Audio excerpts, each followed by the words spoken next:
The scientific community has been navigating a lot of uncertainty and unpredictability this year. But one thing is clear: the scientific climate is changing. We are seeing policies shift, funding tighten, and publishing evolve. So, to help researchers and other professional writers navigate these changes, I recently hosted a webinar in which I shared some of the things that are changing and how you can adapt your writing to meet the current moment in science. And in this video, I'm sharing that session with you. In this webinar, you'll get insight on what you need to consider in the changing scientific climate. You'll also get strategies for optimizing your communication to influence your readers. And you'll get practical advice for writing manuscripts, grant proposals, and other scientific documents. And then you'll get a roadmap to adapt your writing for the current moment and no matter what happens next.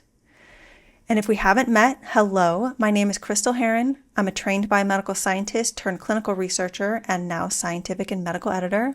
And since 2011, I've helped scientists, clinicians, and other professional writers master the craft of writing so they can write with intention and maximize their impact in their field. So this webinar was recorded in a Zoom meeting, so the video quality could be better. So if you prefer, you can also just listen to the recording.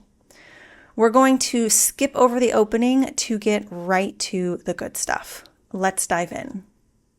So what are you going to learn today? So we are going to talk about some key changes that are happening or may happen in the scientific climate. A lot of things are evolving. So we're going to talk about some things to know and what it could mean. We are also going to talk about some ways that you can optimize your writing for the current moment and some things that you can keep in mind and also some action steps that you can take. And we're also going to talk about some foundational principles that you can use to guide you, and this includes a roadmap that you can use to adapt your writing. So before we dive in, I want to acknowledge the elephant in the room, which is that there are a lot of big feelings about what is happening. And these feelings can connect us or divide us. And so even though we can't get rid of the elephant in the room, I want to ask that we do our best to leave those feelings in this moment so that we can focus our time today on what we can control and what actions we can take in this moment. So if you can agree to that, give me a thumbs up in the chat just to make sure that we're all on that page.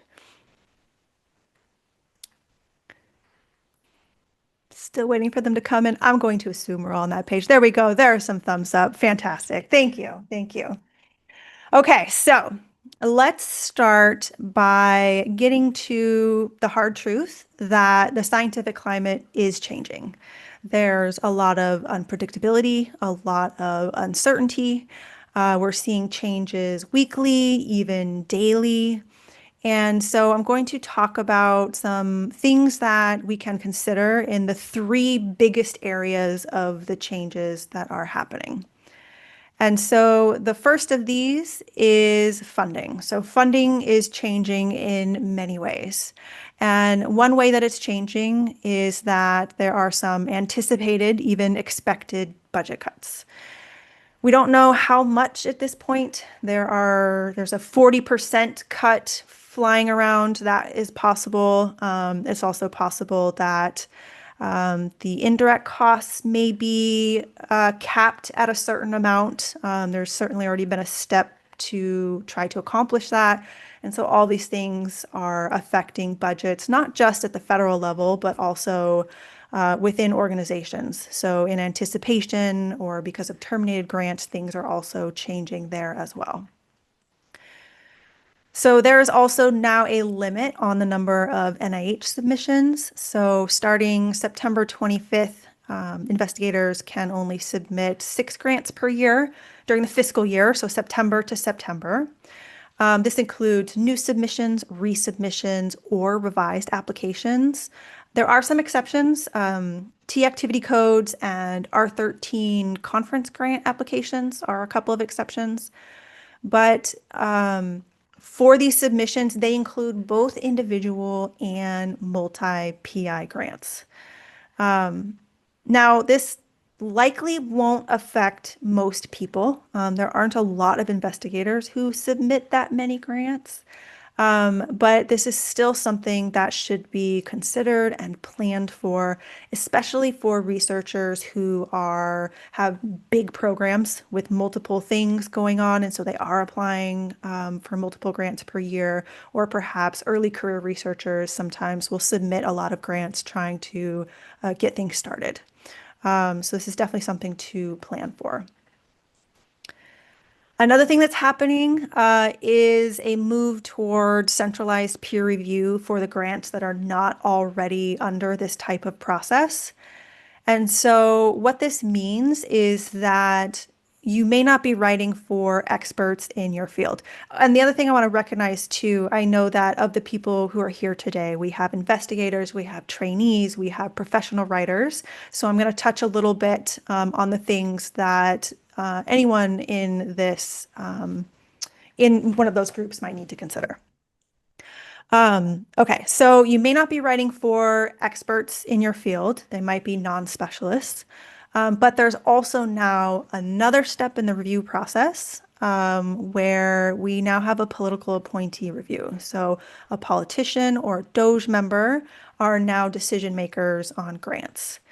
And what this looks like, we're not sure. They might just be looking for banned words, which has been happening. It could be, they're just focusing on significance or certain aspects of language. We're not entirely sure what this is going to look like.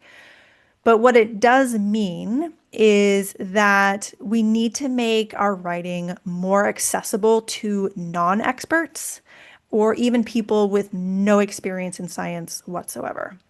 So this could get a little bit tricky when we're trying to cram things into such a short word count. So we're going to have to really be mindful of making sure that we're sharing enough information that someone who does not have that expertise will understand. So with these in mind, what do you need to consider? So the big thing to consider, there's going to be more competition for less money. So it's going to be really important that when writing grants that you're focusing on quality over quantity. So gone are the days of just submitting a subpar grant to get feedback. I've worked with a number of authors who will say, okay, so the grant's at like 80%, 90%. Let's just submit it and we'll get some feedback to improve it. And I think that those days are gone.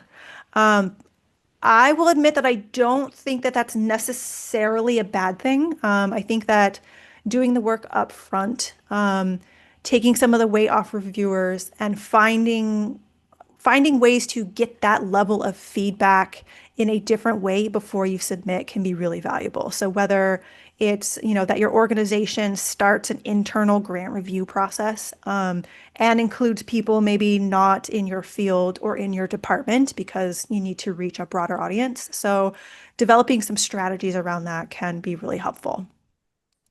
But the trick is you need to do as much as possible up front to ensure that you're submitting the best possible grant that you can. Another important thing, there's a construction going on outside. I hope nobody can hear that. Okay, I'll move this a little closer just in case. Okay, so the other thing that's important to consider is that significance is everything.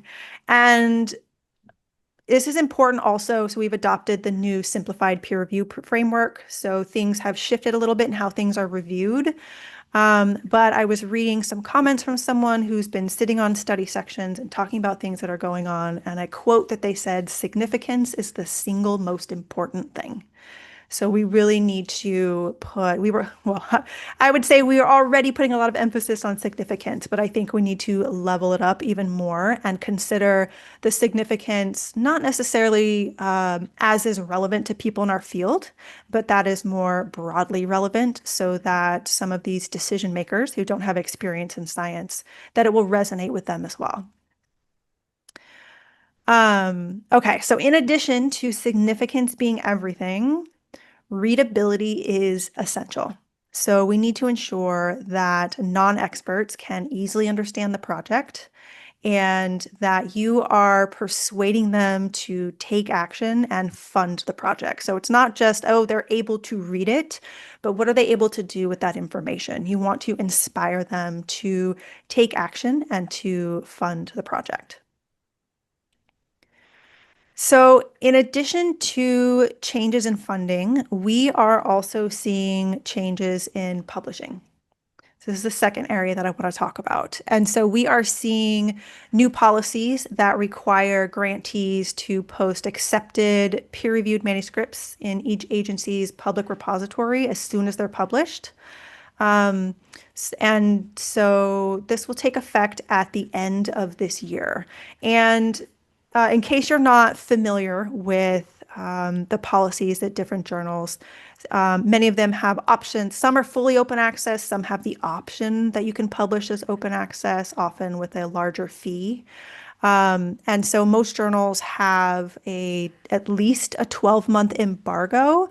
And so basically that means that you can't freely share it. And so they put it behind a paywall, basically. And so that's one of the ways that they make money. And so whether this policy is going to cause a change at the journal, we don't know entirely. Um, there's a good chance that they might increase fees to cover the loss that they would have if they do something like a zero embargo. We also don't know what this might mean for copyrights and how those might change as well. So these are all things to keep your eye on. I will also say, though, that with the authors that I work with, I always encourage them to publish open access if it's something that they can manage. Usually the limitation is financial. Sometimes it's journal prestige, but I will encourage them to do that because it gives the work broader reach. Open access papers have been linked to more citations and new diverse collaborations and things. So I think there's a lot of benefits to that. But how this all gets rolled out policy-wise, nationally or within journals, we're not entirely sure how that's going to look yet. So I think we'll know more probably in the coming months. So in addition to this, more journals are publishing peer reviews. And some journals have been doing this for a while, but the latest is Nature, which, it's much higher magnitude than some of the other ones. Although Nature has been offering this as an optional thing since, I believe, 2020, but now it's going to be automatic. So basically, they are going to publish the reviewers' comments on your manuscript, as well as your responses to those comments. And it looks like right now that the reviewers will be able to remain anonymous if they want to, or they can publish their name with it. This can be good or bad depending on the quality of the review. So I think in one way it can be really great. If you're putting a lot of thought into the review, it can really help to establish your credibility and your professionalism. And then, of course, if you are the author and you're writing a response to the reviewers, it's going to do the same. And the response to reviewers is not something that would really be able to be published anonymously because your names are on the byline of the manuscript. So it's really important to be thoughtful and kind in your responses to reviewers. So we are, and I'll also add too that by publishing these things, it can really help with transparency and to help avoid distrust, which is part of the reason that Nature has decided to make this automatic, is to help with some of the things with the distrust in science that we are seeing in our country right now. So we are also seeing an increase in paper mills. A big part of this is with AI that's making it even easier to write these manuscripts. We're also seeing more and more fake journals that are soliciting publications. So I have certainly received emails. You likely have received emails, come publish in our journal for a fee of X amount. And I will admit that I had one that looked so real. I was almost convinced. They had a professional looking website. They even had posted journal articles on there, making up my own words, journal articles on there. And so I really had to do some digging to recognize what it was. And so I really want to encourage you that if you are getting solicited to write articles, to really do your homework on the potential journal that's reaching out to you. I an article, I don't remember when, but that there was a journal that was mimicking another one and they sort of overlaid their website onto the other website. I don't remember all the specific details, but we'll just say they're getting very creative and to just be careful. Okay, so in addition to this, we are seeing a lot of calls for reform to the peer review process, to the publishing process. So as it stands now with peer review, scientists volunteer their time and expertise to evaluate other researchers' work. And so they offer feedback and suggestions to improve the quality of the manuscript. And even though they're doing this uncompensated, time-consuming work, the whole idea is that it's reciprocal. I will do it for you and you will do it for me. And so there's this sort of mutual relationship appreciation that happens.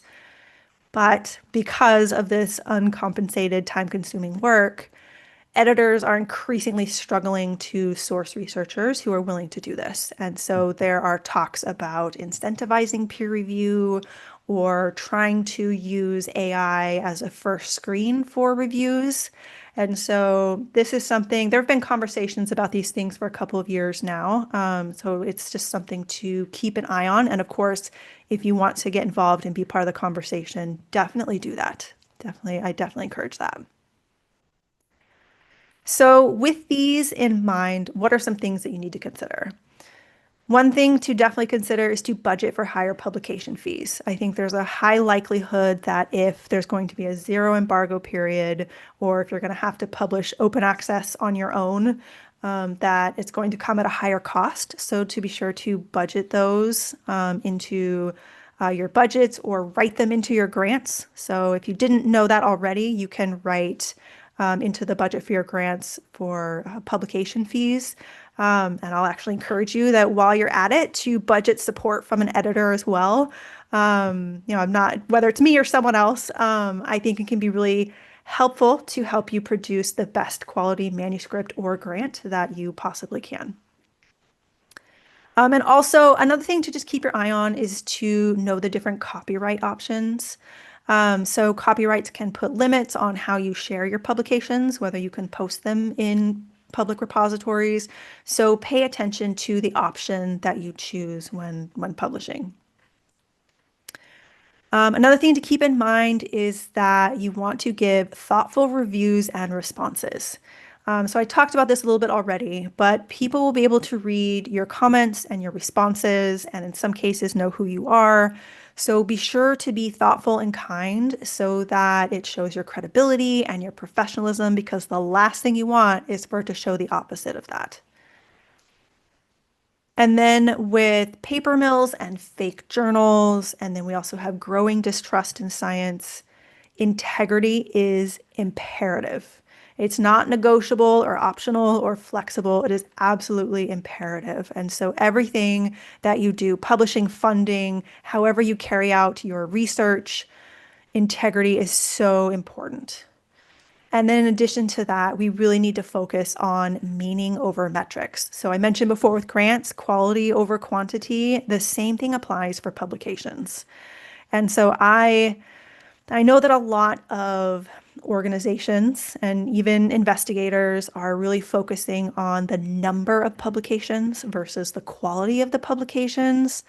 And so, the idea is to publish as many papers as you possibly can. And I'll admit that I've seen some investigators say, I've published 400 manuscripts in my career or 200 manuscripts in the past 10 years. And I'm always like, ooh, like what's happening there? I'm always a little bit nervous. And I've definitely seen unethical authorship practices across the board that we won't get into right now. But what I do think is that the focus needs to shift away from the number of publications and look at other things that are helpful. And I know citations, H indexes are also things that people are looking at. Even those have flaws. I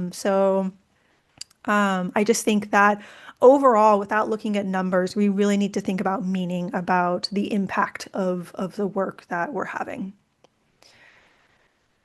Okay, so in addition to changes to funding and changes to publishing, we also have changes to AI. So AI is here to stay. It's rapidly evolving. It will only get better. And so there is a lot that we need to consider when it comes to scientific medical writing. So we recently saw that the NIH has a new policy that they will not consider applications that are either substantially developed by AI or contain sections that are substantially developed by AI, that they won't consider them to be original ideas of the applicants. Now, what substantially developed actually means is really unclear. But the idea is that you need to be really careful about how you're using these tools. And we don't know how they're going to check them either.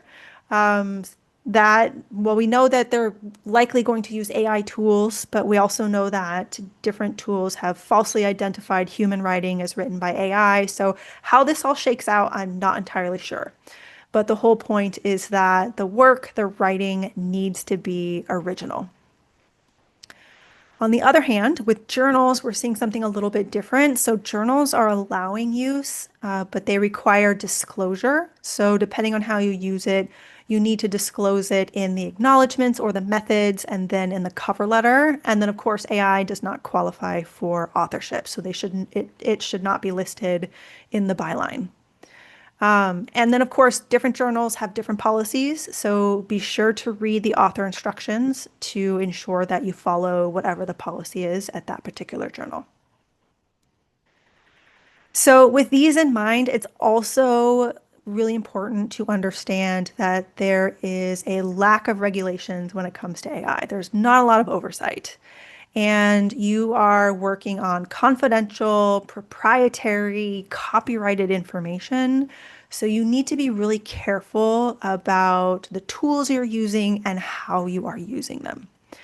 And so some organizations and universities have internal tools that you can use, which is great. But even these tools have limitations. So some of these limitations, especially if they're external, are related to ethics, to integrity, to originality. But there are also some limitations related to writing. And in many cases, the writing might sound good, but is not so good. I anticipate that a lot of professional writers here today would agree with me. Feel free to add your thoughts on that to the chat. But the whole idea is that when I'm saying AI tools, AI is so broad, so I'll get more specific. Large language models, they are prediction models, and these models are based on the literature that is plagued with poor writing. And they are not professional writers, and so basically it's going to keep mimicking what's happening in the literature. And so without knowing how to fix that and make it better, it's just going to perpetuate the problem of poor writing, which is going to fuel some of the other challenges that we're having with communication, distrust, integrity, and science. And the other thing about these models is that the way that they work is they are predicting the next step. And when it comes to writing, you need to build on readers' knowledge, which means you need to build on what happened before versus predicting what may happen next. And so there's some limitations that they have. They can be great tools, but you just really need to be aware of their limitations. And they're only going to get better.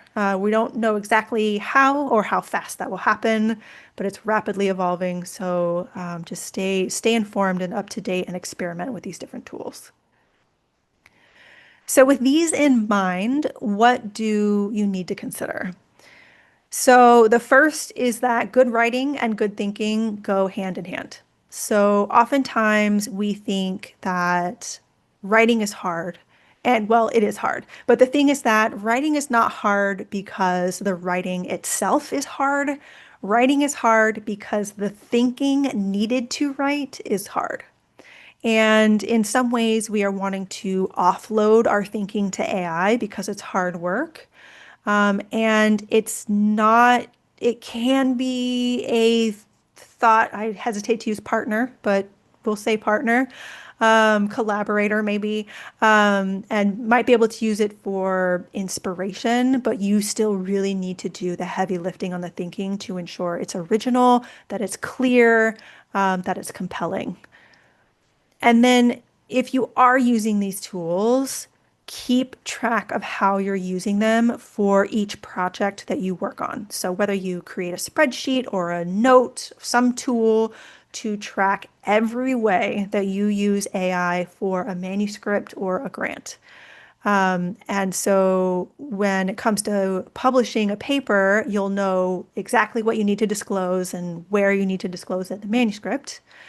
And then with funding, it doesn't look like there's going to be a statement required. That may change, but if there's any possibility that they might come back to you and maybe accuse you of using AI at a substantially developed level, you have a trail of how you've used it.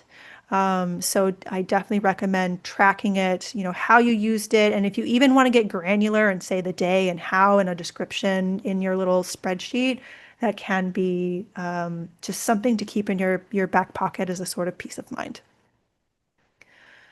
Also, and most importantly, you need to use AI ethically and responsibly. If your organization does not allow it, don't use it. But if you have access to safe tools, by all means, absolutely use them, but still be careful. Be sure to read all the policies, all the terms of use, and understand exactly how these tools are collecting information to generate text. Are they pulling copyrighted information? How are they using your information? Are your prompts being loaded into this model in some way? So you want to really make sure that you understand the settings of the different tools that you are using. And then when you are using these tools for your writing, think of AI as interns or large language models as interns. I like to think of them as really an inexperienced assistant, that they can help you with some tasks, but you still need to do some heavy lifting. You need to know how to fix the writing, to improve the quality of the writing, and to make it your own. So the scientific climate is changing. We're seeing changes in funding, publishing, and how to use AI for writing grants and manuscripts. And so as a result of that, that means that your writing needs to change as well. And there are three key things to consider to optimize your writing for what we are facing now and what may come in the future. And a lot of these are really fundamental principles of writing. So the first thing that you want to think about is connecting with your readers. And now we have always needed to connect with our readers, but now we need to connect with different readers, which calls for different writing. And so oftentimes I will talk with authors and they say, oh, I just want to publish it or I just want to submit it. I just want to get it off my desk. And so in a sense, they feel like they are just broadcasting their work. But you are not just broadcasting your work or launching your work like a rocket. You need to understand and really keep in mind that communication is a two-way connection. And so you need to think about your writing, not just that you are launching it out into the world, and you really need to think about how your writing will connect with readers or how that rocket will land. You need to stick the landing and ensure that your writing connects with readers. And the biggest challenge in connecting with readers is the curse of knowledge. And the curse of knowledge is when you have forgotten what it's like to not know what you know. And so as a result of that, you unknowingly and unintentionally assume that readers know what you know. And I would argue that this is the number one contributor to unclear scientific writing. And I will say that there are many other authors of books on the fundamentals of writing that would agree with that. So this is something to really pay attention to in your writing. And then the second way to optimize your writing is to use storytelling. Now, you might be thinking, wait a minute, scientific writing isn't about storytelling. It's about reporting data and informing readers, not storytelling. But scientific writing is about storytelling. Storytelling is a big part of our everyday lives. It is a powerful way to communicate information and to persuade readers. And so oftentimes authors will think, my science is so good, it should speak for itself. But a piece of data in itself is not persuasive. It might be interesting, but it's not persuasive. It's about the story that you tell about the data. That is what's persuasive. So actually I have kind of a fun example that I think of when I think about this is it's a non-science story, but I anticipate you'll be able to relate, which is a few months ago, I went to an estate sale. I love estate sales and thrift stores and things like that. And so I went to this estate sale and I'm walking around and I see this bell kind of hung up on this little pillar off the kitchen. And I was like, oh, that's interesting. I'm curious what this is for. And so the homeowner was there and told me, he grew up in the house. His parents had passed away. And he said that when they would be out playing and everything, and when dinner was ready, his mom would ring the bell and they would all come running for dinner. And I heard that story and I immediately thought, I want that bell. I had no interest in the bell before that, but knowing the story and the history of this bell, I was really intrigued and interested and wanted it. And it was a really interesting moment to think that it's not always about the thing or the product or the data, but that it's about the story we tell about that. And you see a lot of this in commercials and things, that they'll have some sort of story about the product. And that is the persuasive part about purchasing the product or about buying into the particular research project. So really, stories are the key to persuasion. And you might be surprised to know that manuscripts, grants, and other types of documents have built-in story structures. And that every section, subsection, paragraph, and sentence that you write also has a story structure. And so to harness the power of storytelling and make your writing more persuasive, you need to know the different storytelling structures and when and how to use them effectively.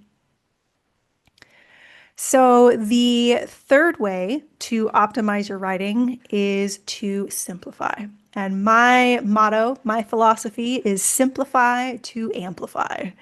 And so the idea is that you want to simplify your writing to amplify your science, or if you're a professional writer, the science that you are writing about.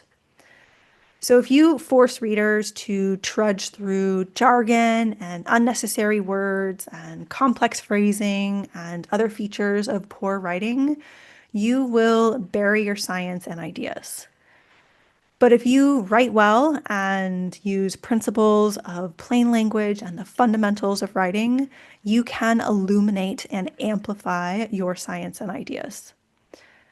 You see, complexity buries your science, but simplicity illuminates your science. So I want to pause here for just a moment and ask you in the chat, what was the number one thing that you learned today? And we went over a lot rather quickly, and there's going to be time for Q&A at the end. But I want to know in the chat, what is the number one thing that you've learned today? So we've talked about changes in funding and the importance of quality over quantity, the importance of significance and readability. We've talked about changes in publishing, the importance of meaning and integrity. And we talked about changes in AI and why it's really important to use it ethically and responsibly. And also some ways on how you can optimize your writing with everything that's happening right now. So connecting with readers and using storytelling and simplifying. So let's see what we have here. Oh, I love this. And oh, thank you. I found later the story. No, the story was not made up about the bell. Every time I walk by that house now, though, I think about that bell. Okay, so Stephanie says, keeping meticulous track of how we use AI. Yes, yes. Christina, key information about funding and journal requirements and the coming changes in those areas. Yes, and with the coming changes, some of these things are, policies that have been implemented or will be implemented. Some of them are things that have been planned or proposed. And then some things get challenged in courts. So things will likely keep changing. But definitely keeping all these things in mind can be really important. Alex, simplify to amplify. I love it. I love it. Nigel, reminder of the curse of knowledge. Yes, that's definitely a big one. Peer reviews being published. Yes.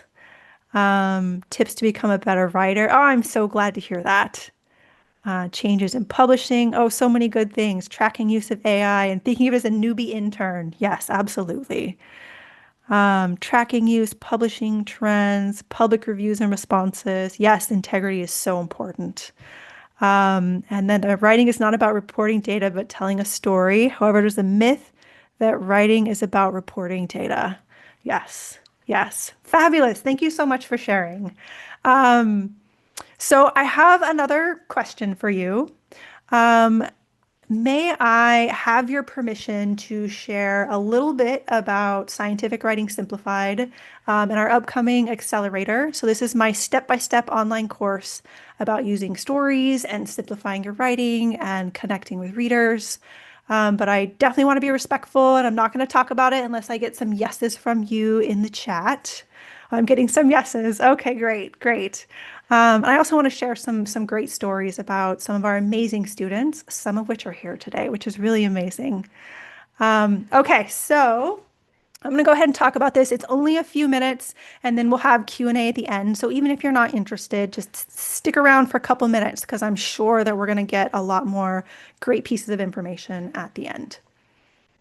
Okay, so I want to tell you about Paras. So he's an assistant professor at Vanderbilt University Medical Center.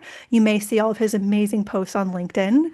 So he joined the course and said that he learned clear practical principles for structuring documents and ensuring flow and clarity and readability while also maintaining scientific rigor. So that is something that some people can find a little bit challenging.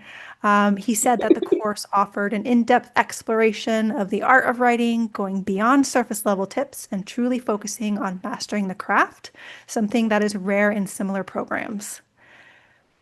And I also want to tell you about Michelle. So she is a senior public relations specialist at the University of New Mexico Comprehensive Cancer Center. She came to the course believing she could write well. She is a well-established writer. She's been doing this a long time. And she said that it's not until you take a course like Crystal's that you understand how much better your writing can be.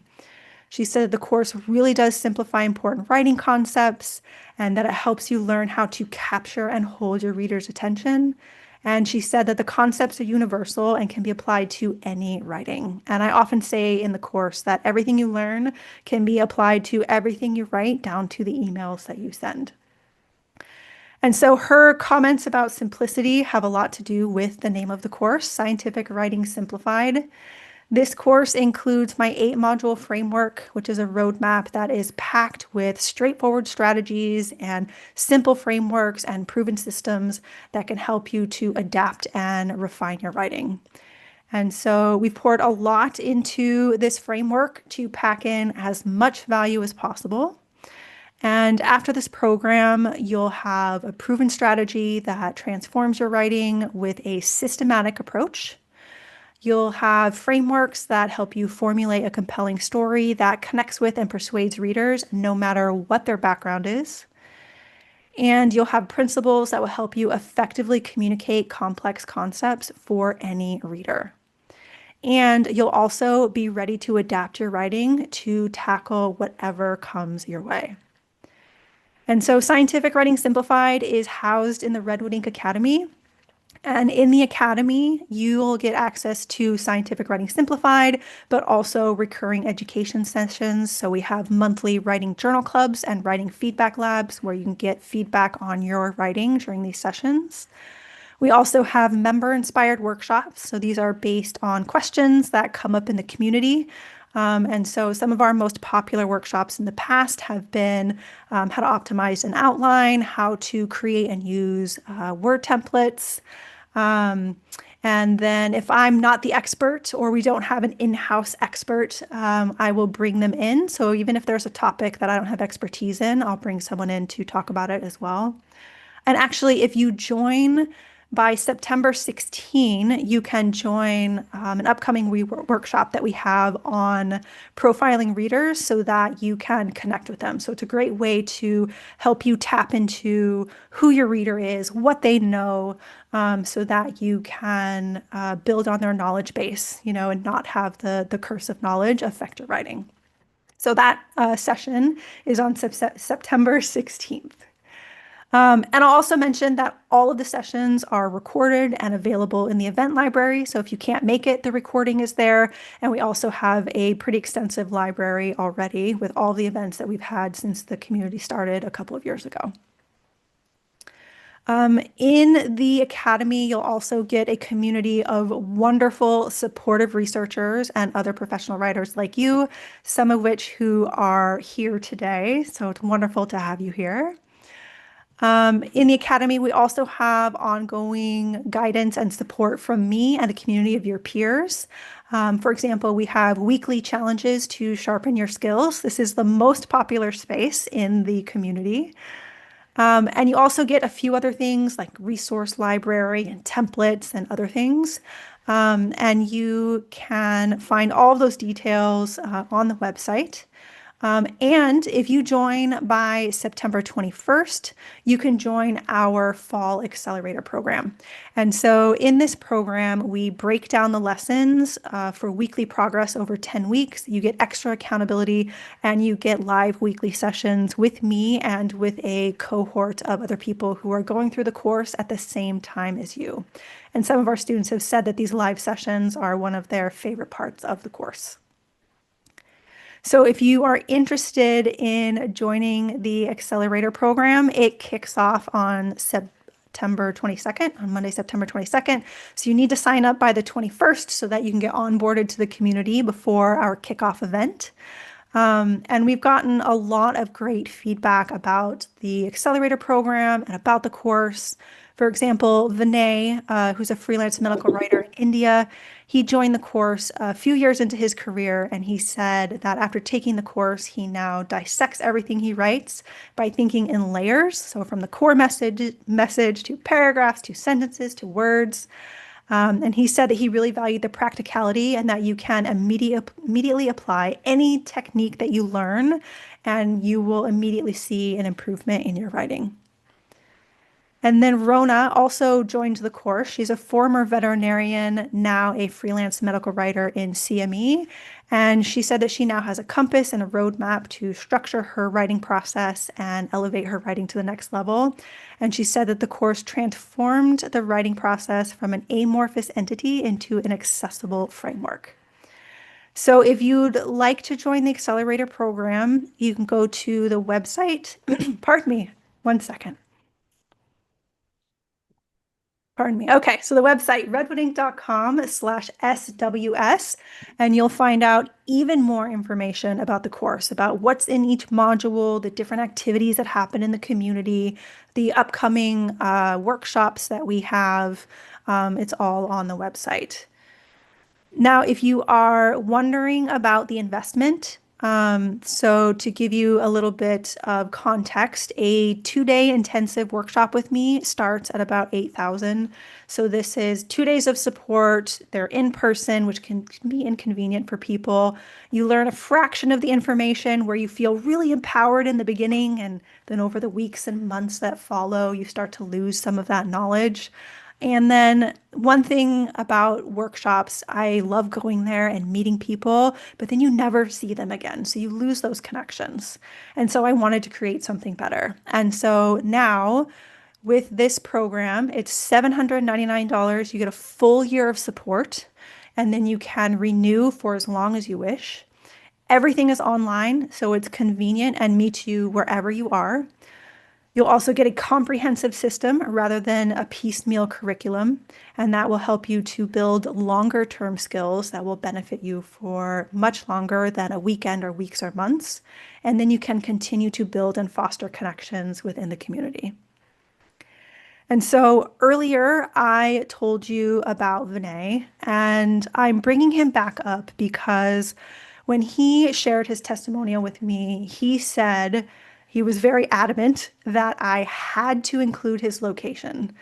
He shared with me that the international money conversion, that the cost was a lot to ask. And he also said, and I'm quoting, through my testimonial, I want more people to enroll to the course and not have any doubts about the return on investment. In his testimonial, he added, given my limited financial resources, I did put a lot of thought before committing, but now I'm certainly happy that I went ahead, and I can confidently say that this course has been one of the best investments that I have made in my medical writing career. And I also want to add that we have 2 programs in the Academy. One is for investigators who had their federal grants terminated. So if you're a principal investigator who had a grant terminated, you can get free access. So the application for that is on the website. And we now have a brand new scholarship program to help support students who may not be able to find a sponsor. So maybe their supervisor, their mentor, their organization can't support them, and they're not able to afford the full price of the course because they're in a developed country. And so we now have a scholarship application as well. So you can find that on the website. So that website, in case you need it again, is redwoodinc.com/SWS. And if you enroll by September 21st, you can join the accelerator program. The completion rates for people who join the accelerator are much, much faster. They're three or 4 times faster than people who just do the course self-paced, but you could do that if you wanted to. But we kick off the accelerator program on September 22nd. And we've had lots of other great success stories. I'll spare you the time, but Rachel, Marianne, and Lola all had wonderful things to say. You can find even more testimonials on the website. So again, if you'd like to join, it's redwoodinc.com/SWS. And I would certainly be absolutely thrilled to have you. So with that, oh, Stephanie added my YouTube. Yes, I have a YouTube channel as well. So you can also find some videos there. And actually, if you want to get a little bit of a preview on the course, I do talk about the story structure of manuscripts. I have a video on YouTube there. So that'll give you a little preview on part of one of the lessons in the course. And then I also have a free course on my website called the Passive Voice Primer. That one also is a little bit of a preview of some of the things that you'll learn in Scientific Writing Simplified. Okay, that might have been a little longer than I anticipated, but that's all I'll share on that. But I am happy to take any questions you have about the content that we covered, about the things that are changing, or questions that you have about the course. I know I just cut the video rather abruptly, but I didn't want to include the Q&A at the end to respect the privacy of people who attended a talk on a topic with some political sensitivity. But in the video, I mentioned a few things that I didn't go into a lot of detail about, including the curse of knowledge and a video on storytelling. I'll add links to videos that discuss those topics in the description box and also at the end of this video.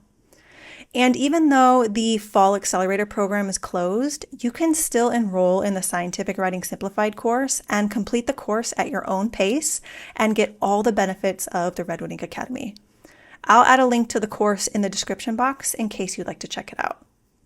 And if you have any questions or if there's anything else you'd like to learn more about, let me know in the comments. I create these videos for you, so I want to make sure I'm creating something that you will find valuable. Thank you so much for watching. Have a lovely day, and I hope to see you in the next video.